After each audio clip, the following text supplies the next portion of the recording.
Vamos então continuar a segunda parte aqui desse capítulo. Nós paramos aqui nas palavras do Grúbio, que eu vou repetir o que nós lemos no final da primeira parte, quando ele diz: abstendo-nos de mobilizar a vontade, seremos invariáveis joguetes das circunstâncias predominantes no ambiente que nos rodeia. Contudo, tão logo deliberemos manobrá-la, quer dizer, manobrar a vontade, tomar as rédeas, né, das nossas escolhas, é indispensável resolvamos o problema de direção, porquanto nossos estados pessoais nos refletirão a escolha íntima. Resolver o problema da direção da energia. Qual é a nossa escolha? Nós vamos buscar melhorar, crescer, se modificar, ou nós vamos trabalhar com os nossos irmãozinhos instigantes, nossos irmãozinhos trevosos? A escolha é nossa. Nós vamos sempre servir a alguém, porque nós somos energia. A energia está o tempo todo sendo emitida para os seus iguais e recebendo de volta energia e influência dos iguais. Não existe energia parada no universo. Então, se eu vou repetir isso que eu coloquei na primeira parte, se eu não estiver servindo a Deus, eu estarei servindo a Mamon, a materialidade, aos nossos irmãozinhos instigantes. Esta análise eu preciso fazer. Eu preciso ter consciência de a que Deus eu estou servindo. Existem princípios, forças e leis no universo minúsculo, tanto quanto no universo macroscópico. É aquilo que eu já repito sempre. O que existe no macro, existe no micro. Então, existem leis, forças, princípios que dirigem o universo microscópico. Quer dizer, a célula do meu corpo, que é um universo microscópio. É a mesma lei, é a mesma força, é o mesmo princípio que dirige a Via Láctea. É a mesma coisa. Lá é o macro, aqui é o micro. Dirija um homem a sua vontade para a ideia de doença e a moléstia lhe responderá ao apelo, com todas as características dos moldes estruturados pelo pensamento enfermiço, pelo pensamento doente, porque a sugestão mental positiva determina a sintonia e receptividade da região orgânica em conexão com o impulso havido. E as entidades microbianas que vivem e se reproduzem no campo mental dos milhões de pessoas que as entretêm acorrerão em massa, absorvidas pelas células que as atraem, em obediência às ordens interiores, reiteradamente recebidas, formando no corpo a enfermidade idealizada. O que ele está explicando aqui? Aquele que coloca, porque eu vou pegar o Covid, ele vai pegar. Aí ele fala, não falei? Eu sabia que eu ia pegar. Não, você deu o comando. Nós somos deuses, nós cocriamos. Eu dei o comando para as minhas células, eu dei o comando para o corpo de que eu quero pegar, eu quero aquela doença. As minhas células se preparam para serem receptivas e quando elas se preparam para serem receptivas àquela doença sob o meu comando, elas entram em contato com as energias. Os iguais se atraem e automaticamente aquela doença chega pelo comando daquela mente enfermiça que está ali dirigindo para si a doença. Da mesma forma que pode ser a pior doença, aquele que dá o comando, eu vou me curar, eu vou melhorar. Se não tiver na programação dele condições para que ele se cure totalmente, ele vai passar por aquela doença pela qual ele tem que passar, por limpeza do perispírito, por ter se colocado nessa posição, eu quero essa limpeza, eu vou limpar esse tumor que existe no meu perispírito, o corpo é o mata-borrão da alma, o que vai acontecer? O corpo vai chupar aquele tumor e a partir do sofrimento no corpo aquilo é limpo e o perispírito se livra daquilo. Então ele pode não ter como se curar totalmente, mas ele vai passar pela doença com resultados promissores, com o remédio fazendo efeito, com um sofrimento menor, com uma resiliência, uma resignação muito maior, porque ele tem consciência de que ele está se limpando, ele está passando o comando para o corpo. Eu vou me limpar, eu vou melhorar, eu vou ficar bom. Ele pode às vezes até não ficar bom encarnado, mas na hora que ele desencarna, ele está bom, ele está curado, ele está livre da doença. Porque aquele que se revolta, aquele que luta com a doença, não porque eu não mereço, porque eu sou vítima, por isso, por aquilo. Ele sofre, ele fica com a doença, ele desencarna, ele continua doente. Ele vai reencarnar com a doença. Porque enquanto ele não se limpar pelo amor, pela resiliência, pelo entendimento, a doença continua com ele. Ele nasce, bebezinho, recém-nascido, e já está fazendo um tratamento por um câncer, já está fazendo tratamento por uma doença grave, por um tumor. Já nasce com ela. Porque ele traz com ela da encarnação anterior. Não existe injustiça nesse mundo, como não existe vítima neste mundo. Porque as leis de Deus são justas. Ele é misericordioso, mas é justo. É isso que o Gubbio está tentando fazer com que o André e o Eloy entendam, e o André nos reportando no livro, tentando fazer com que nós entendamos. Perdão aí pela minha rouquidão. Claro, eu vou até repetir essa parte aqui, porque isso aqui é muito importante que a gente entenda. Dirija um homem à sua vontade para a ideia de doença, e a moléstia lhe responderá ao apelo com todas as características dos moldes estruturados pelo pensamento doente, porque a sugestão mental positiva determina a sintonia e receptividade da região orgânica em conexão com o impulso havido, com o impulso, com a vontade, com aquilo que foi direcionado. E as entidades microbianas, quer dizer, as células que são seres vivos no nosso corpo, as entidades microbianas que vivem e se reproduzem no campo mental dos milhões de pessoas que as entretêm, acorrerão em massa, absorvidas pelas células que as atraem, em obediência às ordens interiores, a ordem que aquela mente está dando, reiteradamente recebidas, formando no corpo a enfermidade idealizada. Simples assim. Claro que nesse capítulo temos a questão das provas necessárias nos casos em que determinada personalidade renasce atendendo impositivos das lições expiatórias. Mas mesmo aí, o problema de ligação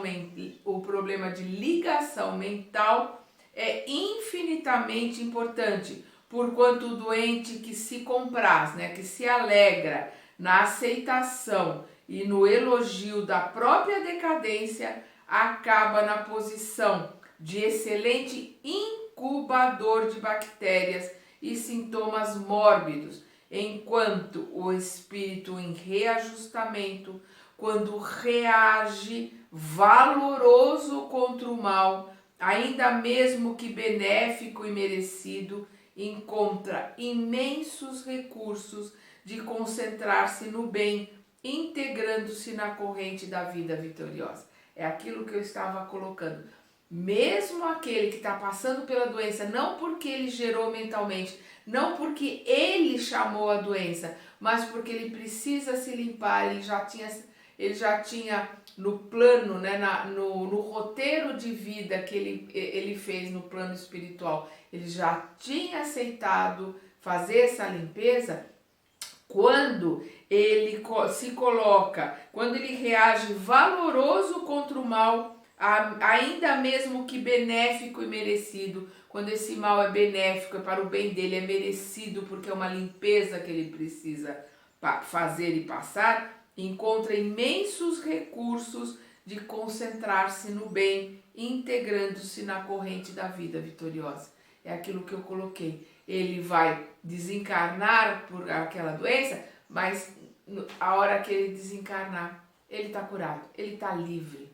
Aí ele já continua na verdadeira vida, que é no plano espiritual, com o perispírito, sem aquela marca, sem aquele tumor. Ele se livrou, ele se limpou daquela doença. Registrava as explicações profundamente edificado, e não obstante a longa pausa que se fez espontaneamente, não ousei interromper o curso da argumentação, a fim de não quebrar a linha do pensamento. Quer dizer, o André Luiz falando aqui, ele estava profundamente edificado, né? E apesar da pausa, quer dizer, aquela longa pausa que o Gúbio fez, ele não se atreveu a fazer alguma pergunta, porque ele não queria interromper aquela linha de pensamento do Gúbio, porque ele estava maravilhado com aqueles ensinamentos que o Gúbio estava dando a ele e ao Eloy. Prestimoso e digno, Gúbio continuou. Continuam as palavras do Gúbio aqui. Nossa mente é uma entidade colocada entre forças inferiores e superiores com objetivos de aperfeiçoamento. Olha a colocação que o Gúbio faz aqui. Precisamos prestar atenção e fazer uma análise, porque isso é muito importante que a gente entenda. Nossa mente é uma entidade. Nossa mente não somos nós. A nossa mente, o pensamento, ele faz parte da persona, ele faz parte do personagem que eu represento nesse palco da vida que é esta encarnação. É uma personagem, é uma entidade neste palco. E quanto mais eu reconheço isso, quanto mais eu consigo me afastar do ego, quanto mais eu consigo entender que eu não sou Sandra, eu estou Sandra neste ato. Porque a vida não é nem a peça inteira, a vida, uma encarnação é só um ato, numa peça muito grande da qual nós participamos. Então, neste ato, eu estou representando o personagem Sandra.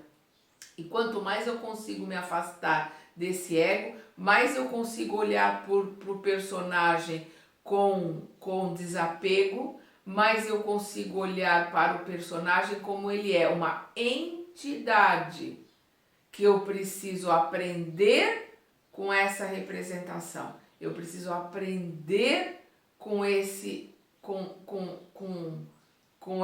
digamos assim, script que eu recebi para representar. É o que o Gúbio está colocando aqui. Nossa mente é uma entidade colocada entre forças inferiores e superiores com objetivos de aperfeiçoamento. Então, eu recebo um script do personagem que eu vou representar, nesse caso agora aqui como Sandra Napoleão, e eu estou no meio de forças superiores e forças inferiores para que eu possa exercer o meu livre-arbítrio de escolher como eu vou agir, de como eu vou representar esse personagem, de como eu vou interagir com os outros personagens que estão aqui no palco comigo. Olha a importância do que o Gúbio está falando, que nós precisamos entender profundamente. Nosso organismo perispiritual, fruto sublime de evolução, quanto ocorre ao corpo físico na esfera da crosta, pode ser comparado aos polos de um aparelho magneto-elétrico. Nosso perispírito, porque Encarnado, o nosso perispírito está envolto nessa vestimenta que é a carne. Desencarnado é o nosso perispírito, ali eles estão desencarnados, é o perispírito que está ali, ouvindo o perispírito Gúbio, o perispírito André Luiz e Eloy. Então, o que ele está colocando? O espírito encarnado sofre, nosso organismo perispiritual, fruto sublime da evolução. O nosso perispírito está em evolução desde que nós começamos a nossa primeira encarnação como hominal. Simples e ignorante. Sapiens sapiens. Nosso perispírito era mais grosseiro. Nosso corpo físico era mais grosseiro. Nosso perispírito está em evolução tanto quanto o corpo físico, tanto quanto o planeta, tanto quanto tudo que está à nossa volta. O universo está em evolução e nós estamos caminhando junto. É o que ele coloca aqui. Nosso organismo perispiritual, fruto sublime da evolução, quanto ocorre ao corpo físico na esfera da crosta, também em evolução. O planeta também em evolução, o sistema solar também em evolução, né? A galáxia em evolução. Pode ser comparada aos polos, né? Polo positivo, polo negativo de um aparelho magnetoelétrico. Polo positivo e polo negativo. Energia positiva ou energia negativa. Nós é que vamos escolher com o nosso livre-arbítrio como nós vamos usar a nossa energia. Vamos usar essas energias com o vetor direcionado para o bem, ou nós para a ascensão, para o amor, para o crescimento, ou nós vamos direcionar as nossas energias para a mágoa, para o ressentimento, para o ódio, para a queda, para os abismos. Escolha nossa. O espírito encarnado sofre a influenciação inferior por meio das regiões que se situam, o sexo e o estômago. Nossa influência dos nossos irmãozinhos instigantes, das regiões inferiores, dos nossos irmãozinhos menos esclarecidos, se dá através do sexo, né, e através do estômago. Então, através do genésico, do chakra anagenésico e do chakra gástrico. É aqui que a gente recebe sexo e estômago, é onde recebe a influência dos nossos irmãozinhos instigantes, a influência dos espíritos inferiores. E recebe os estímulos superiores, ainda mesmo procedentes de almas não sublimadas, né, os estímulos superiores, mesmo que de almas que ainda não são puras, não são espíritos iluminados, mas já são espíritos que estão querendo se melhorar, nosso mentor, nossa família espiritual, né, aqueles que estão querendo nos ajudar, nós recebemos essas influências pelo coração e pelo cérebro, pelo chakra cardíaco, que é aqui no timo, né, que é aqui nessa região, e pelo cérebro, né? Tanto o chakra frontal como o coronário, que é aqui ligado, né, a pineal, que é aqui no centro do nosso cérebro, é onde nós recebemos cardíaco, frontal, coronário, é onde nós recebemos as boas influências dos espíritos superiores.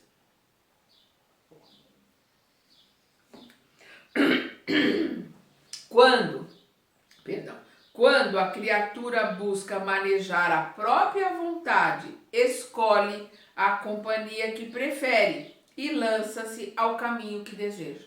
Com a minha vontade,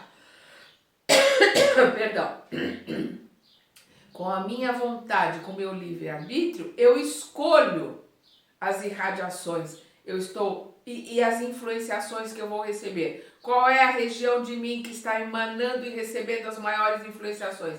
É o sexo? É o estômago? Não, É o cardíaco? É o frontal? É o coronário? Aonde eu estou irradiando mais? Aonde eu estou recebendo e assimilando mais influência? É através dos nossos irmãozinhos inferiores ou através dos irmãozinhos superiores? A escolha é minha, sempre. É o meu livre-arbítrio.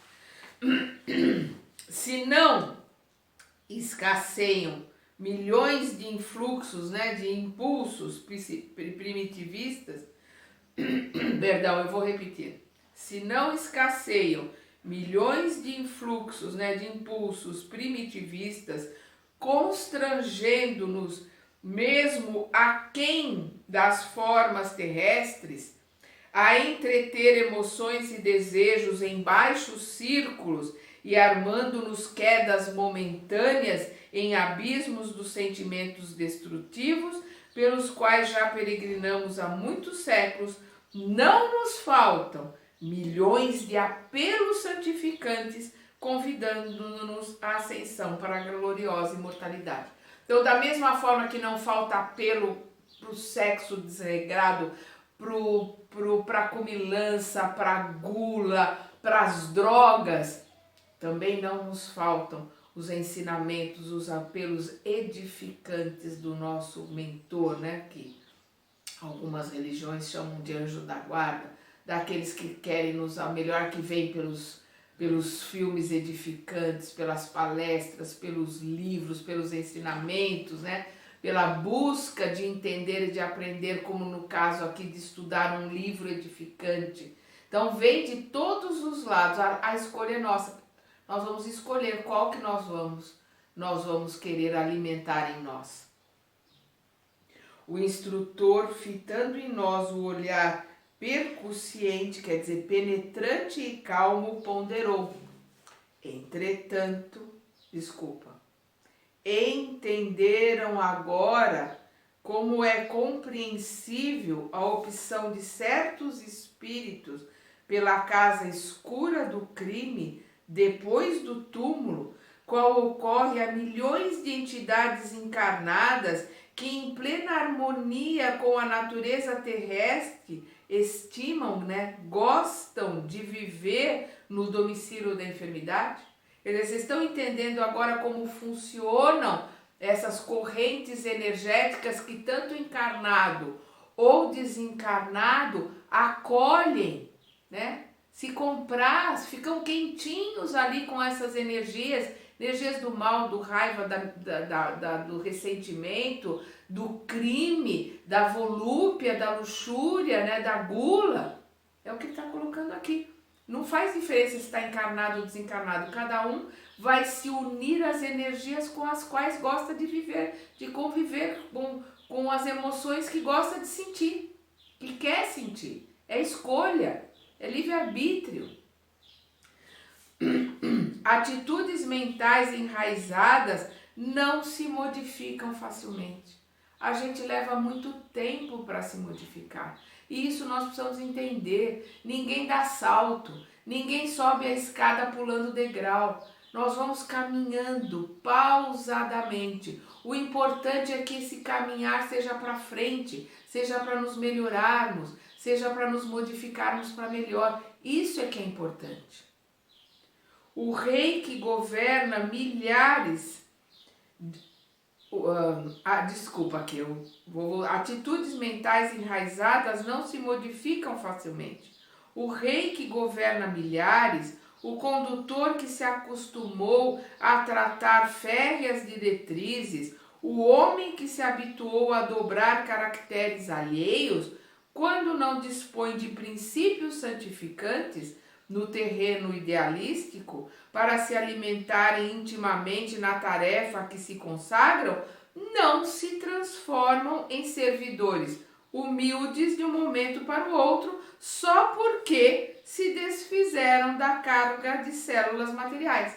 Então, aquele que gosta do poder, que gosta de dominar, que gosta de fazer os outros sofrerem, que gosta de tirar do outro para ter mais, Não é porque ele deixou o corpo, a vestimenta aqui passou para o plano espiritual que ele vai se modificar. Ele vai continuar gostando do poder, vai continuar buscando o poder, buscando dominar, buscando fazer os outros sofrerem no plano espiritual. Não muda nada.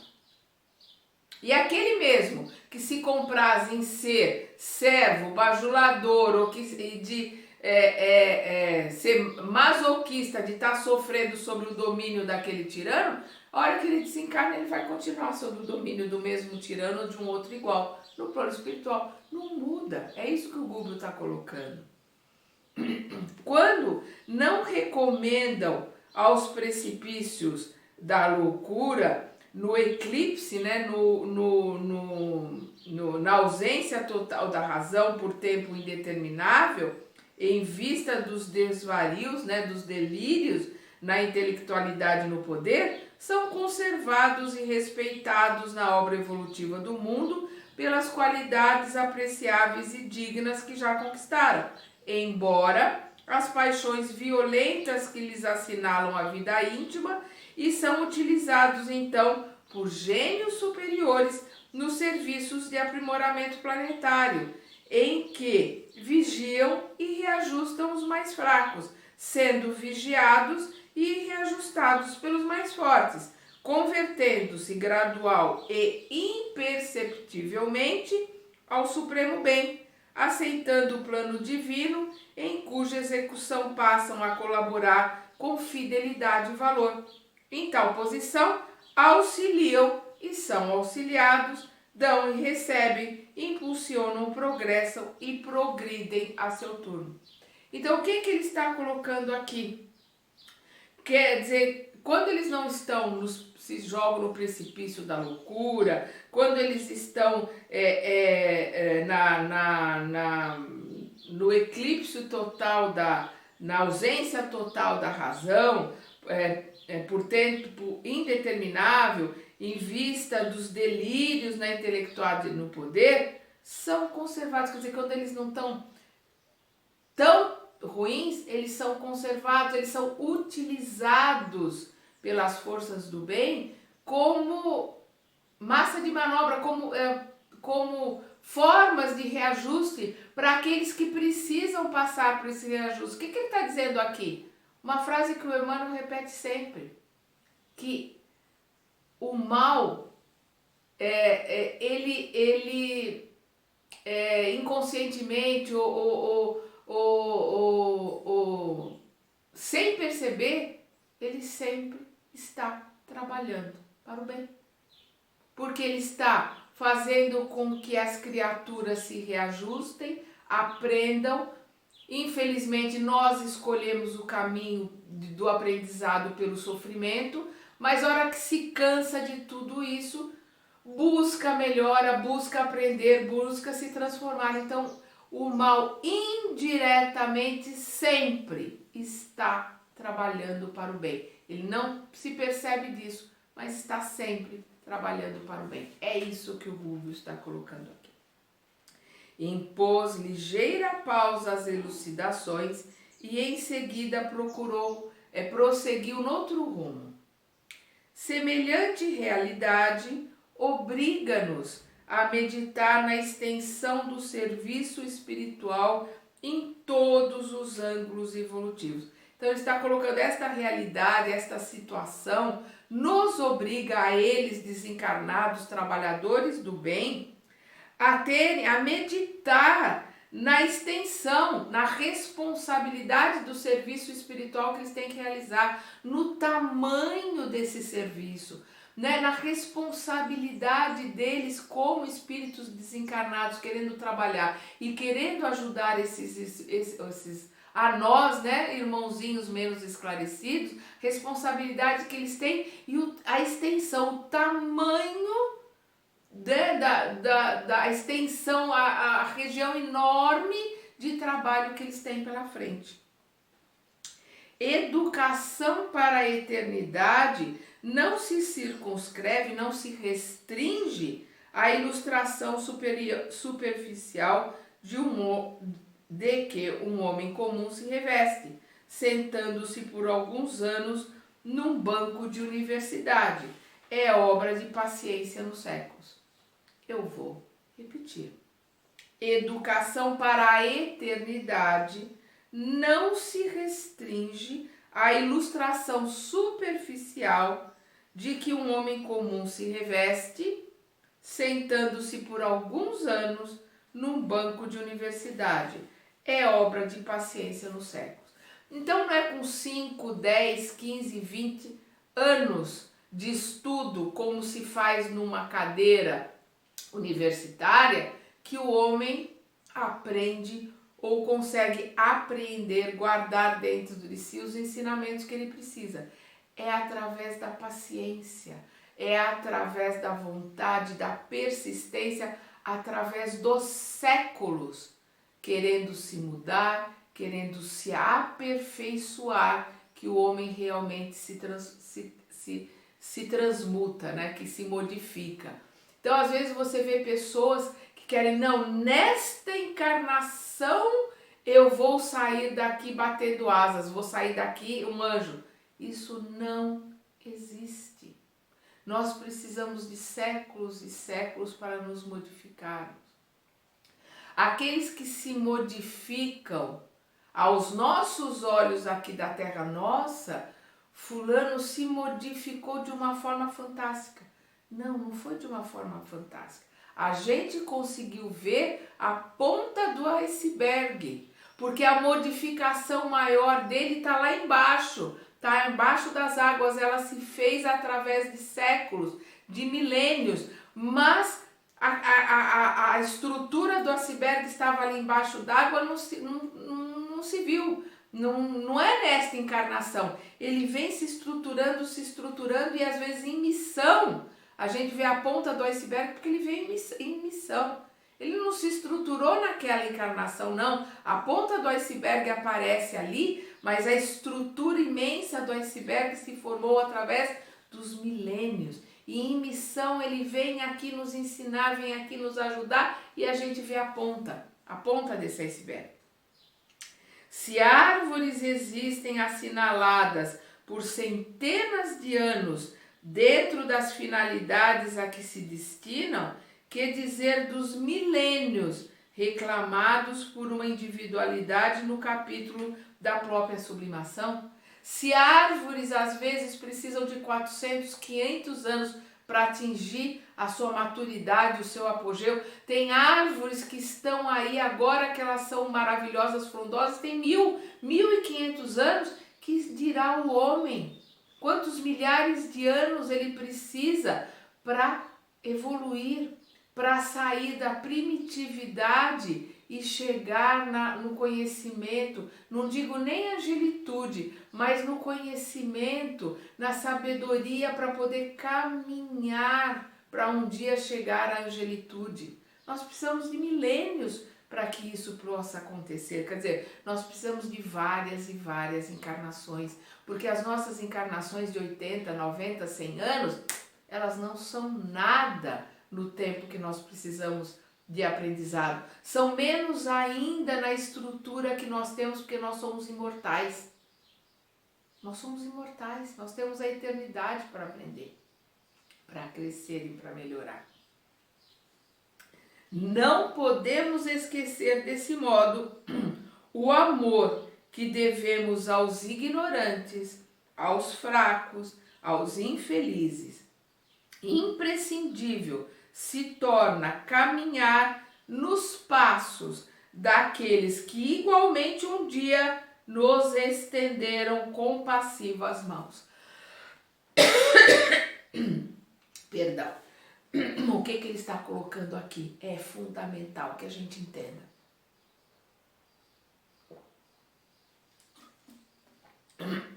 Não podemos esquecer desse modo. O amor que devemos àqueles que sabem menos do que nós. Porque nós temos que caminhar sobre os mesmos passos daqueles amorosos, compassivos que nos estenderam a mão quando nós estávamos na mesma situação desses irmãos que sabem menos do que nós. Nós temos que caminhar sobre os passos daqueles que hoje, amorosamente nos estendem as mãos, porque eles sabem mais do que nós e estão nos ensinando hoje, estão nos ajudando hoje, porque já estiveram na mesma situação que nós estamos hoje. Então, se eu recebo, eu tenho obrigação de dar. Se eu sei um pouco hoje é porque muitos me ajudaram, então eu tenho a obrigação de ajudar aquele que sabe um pouco menos do que eu, para poder ter o direito de receber o ensinamento e ajuda daquele que sabe mais do que eu. Isso é uma corrente, olha que coisa linda quando a gente entende esta corrente, como ela funciona. Eu dou a mão para aquele que sabe um pouco menos do que eu. E puxo para cima. E aquele que sabe um pouco mais do que eu segura na minha mão e me eleva. E assim a gente faz essa corrente do bem e que a gente ascende, né? Que a gente sobe, que a gente se eleva juntos. Caminhamos para o crescimento, para a melhora, para o aprimoramento em grupo. Não existe a orquestra do eu sozinho. Jesus é o regente dessa orquestra. Cada um de nós na sua diferença, cada um de nós na sua diversidade, tocando instrumentos diferentes, vamos formar uma melodia, uma música maravilhosa sobre esse nosso regente que é o nosso mestre. Um tocando flauta, outro tocando oboé, tocando piano, tocando violino, né? Tocando baixo, tocando... Cada um com seu instrumento, um diferente do outro. Mas se todos nós aprendermos a melodia, afinarmos os nossos instrumentos e tocarmos com a musicalidade, com o conhecimento do nosso melhor, nós tocarmos o nosso instrumento da melhor forma possível, com vontade, com afinco, essa orquestra vai ser maravilhosa. A sonoridade vai ser sublime. Mas infelizmente o que a gente faz? Se eu toco piano, eu quero que todo mundo toque piano. Se eu toco flauta, eu quero que todo mundo toque flauta.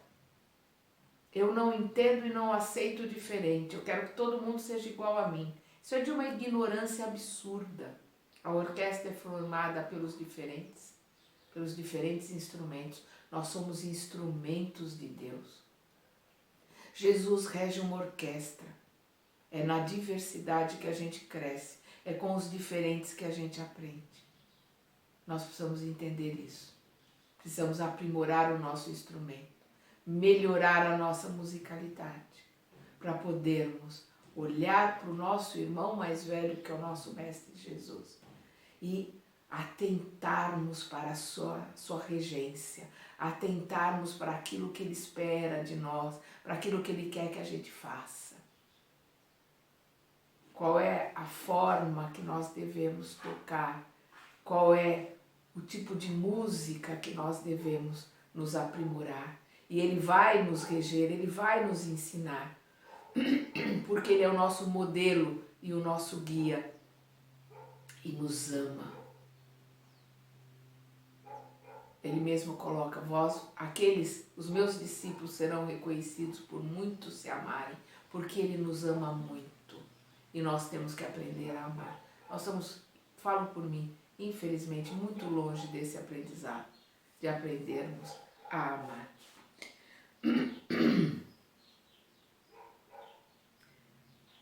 Vamos então continuar a partir daqui da onde nós paramos, essa colocação tão linda aqui que o Gubbio coloca. Vamos reler e continuar na terceira parte dessas explicações aqui do Gubbio.